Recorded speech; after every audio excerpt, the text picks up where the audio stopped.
What's up guys? Welcome to AnimeKouhai. If you'd like to help me out, please hit the like button and subscribe to my channel.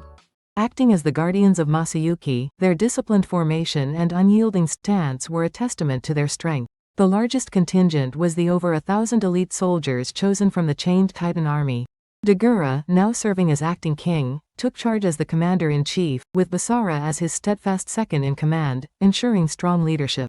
Additionally, around 500 champions from different nations joined the effort. Among them were familiar faces like Yam, Mulan, Crucius, known now as Queen Myu, and Raisin. Sa Rei and Grigori, former members of the three martial sages, also rejoined temporarily, accompanied by 30 master rooks. Sa Rei and Grigori couldn't hide their apprehension at the sight of Hinata, but their refusal to flee revealed a commendable resilience, a testament to their courage even in the face of overwhelming odds. The champions, lacking unity, were grouped based on personal connections or familiarity. Their hierarchy was quickly established, driven by reputations and the balance of power among them. Despite being thrown together at the last minute, this resulted in a defense force composed of the absolute best. The total count stood just under 3,000, each fighter belonging to the highest class of A-rank elites. Ruminez gazed at the army assembled around Heaven's Tower, a mix of awe and melancholy in her expression. The sight was undeniably grand, but the question lingered, how many of them would make it through alive? Though the champions' fates weren't something she dwelled on deeply, there was a flicker of respect for the genuine courage within their hearts. Beside Ruminez stood Xian, fully restored and brimming with energy.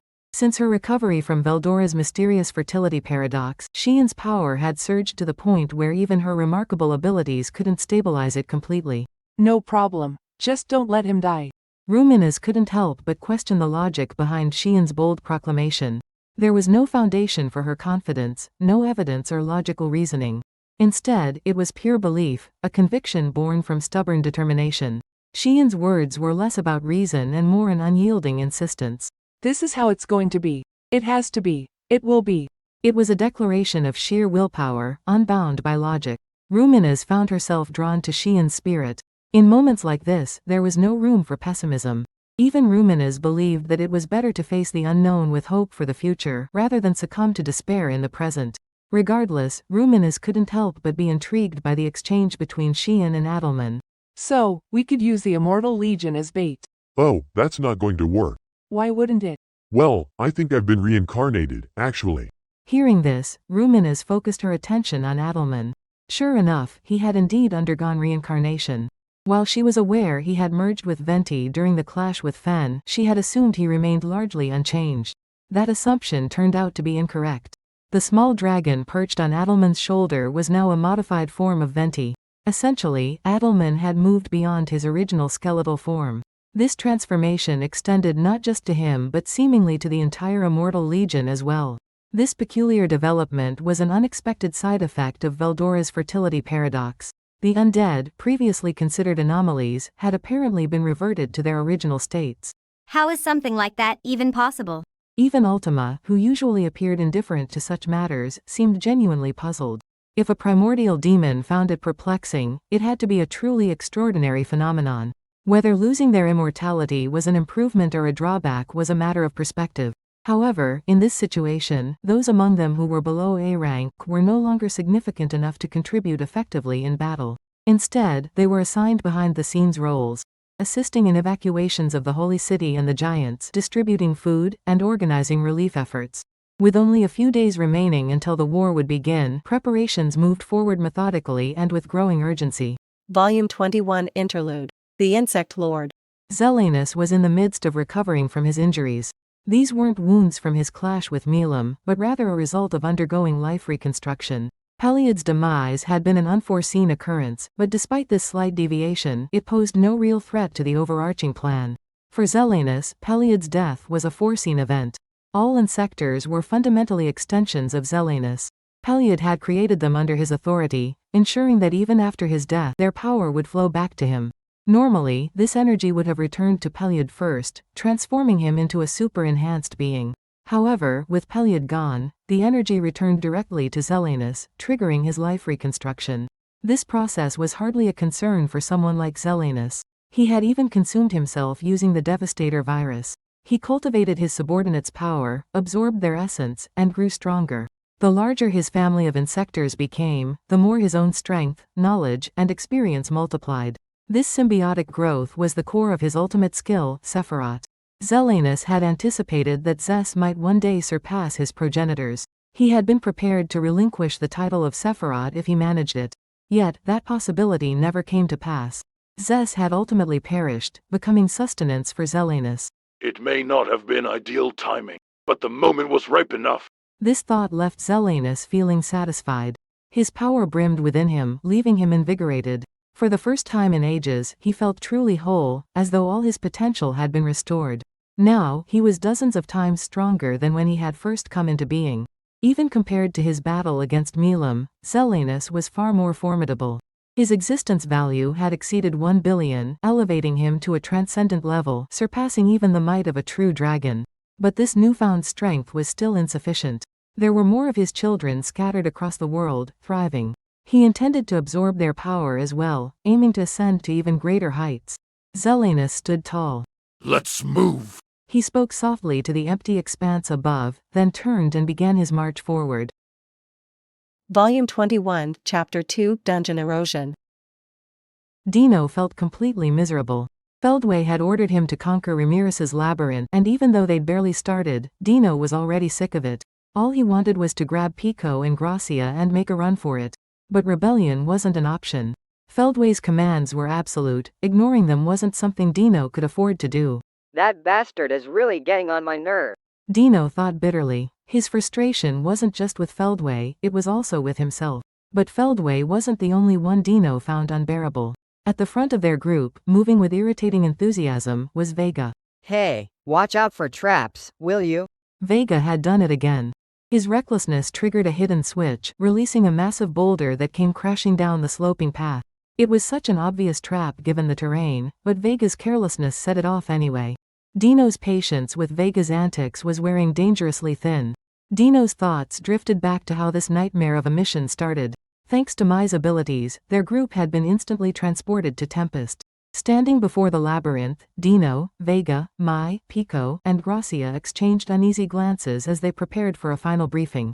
Listen up. From now on, you're following my orders. Vega declared arrogantly, his tone grating on Dino's nerves. Technically, they were equals, but Vega had been put in charge of the mission. Dino wanted to object, but he knew it was pointless. He had no choice but to play along, even though it made his blood boil. So, what exactly is your plan? Dino asked, masking his irritation with a steady voice. It's simple. We charge in, take everyone down, and you guys get some battle experience. Meanwhile, I'll feast on the strong ones and grow even stronger. Dino was floored. Vega's so-called plan was laughable, he was clearly an idiot. In reality, it wasn't a plan at all.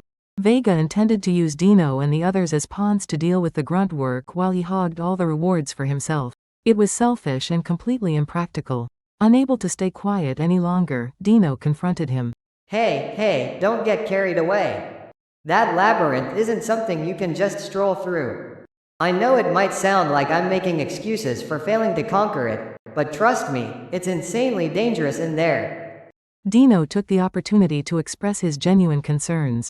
Besides, even if you die in the labyrinth, as long as Ramirez is around, you'll get revived. You can keep coming back over and over again, and that makes conquering it totally impossible. This is a lost cause. Even when I was on their side, I thought this was a terrible idea. Now that I'm their enemy, I understand just how terrifying this labyrinth really is. Dino resolved to make it look like he was doing his job while secretly figuring out how to cut this whole ordeal short. Pico and Gracia followed his lead, chiming in with their own observations. There are opponents in there who can actually challenge me, you know. And since they can't die, they'll come at us with everything they've got. Honestly, this isn't about winning, it's just about survival. Pico's words carried a sharp edge of truth. Exactly! The guy I fought felt like some cruel joke, unbelievably tough, ridiculously stubborn, and relentless. Fighting someone like that, who doesn't even fear death, is insane. Gracia added bitterly, clearly annoyed by the situation. It was obvious that neither Pico nor Gracia were taking this mission seriously. They knew that even if they gave it their all, their enemies would just keep coming back. Eventually, Pico and Gracia would wear themselves out, and they weren't willing to push themselves to the brink for such a hopeless cause. So, let's just not bother with it. It's pointless. Pico concluded with blunt honesty. From Dino's perspective, this was the most logical advice he'd heard so far. Pico and Gracia clearly didn't want to return to the labyrinth, but outright admitting it wasn't something they were ready to do. Unfortunately, Vega was proving to be even more clueless than Dino had expected. No big deal. Even if he comes back, it just means I've already beaten him once. What? What? Just eat him. If he loses his body, he can't come back. Is that how it works? Dino wondered. No, that couldn't be right. Ramirez's power was supposed to control the soul itself. If that was the case, even the body could be recreated from the data stored in the protected soul. Just as Dino was about to explain. No, but the power of Ramirez can. Vega cut him off with a smug laugh. Doesn't matter. Fine by me.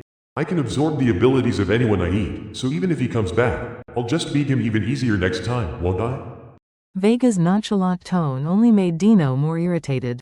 The Labyrinth Guardians are no joke. You're acting like they'll be a pushover.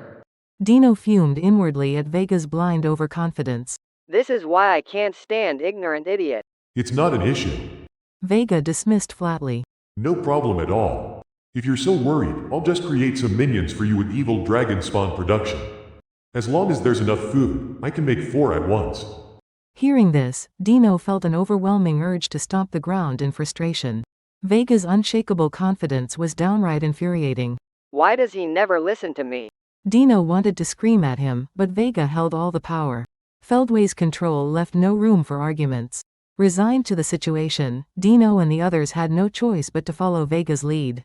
A big thanks to the AnimeKouhai patrons who made this video possible.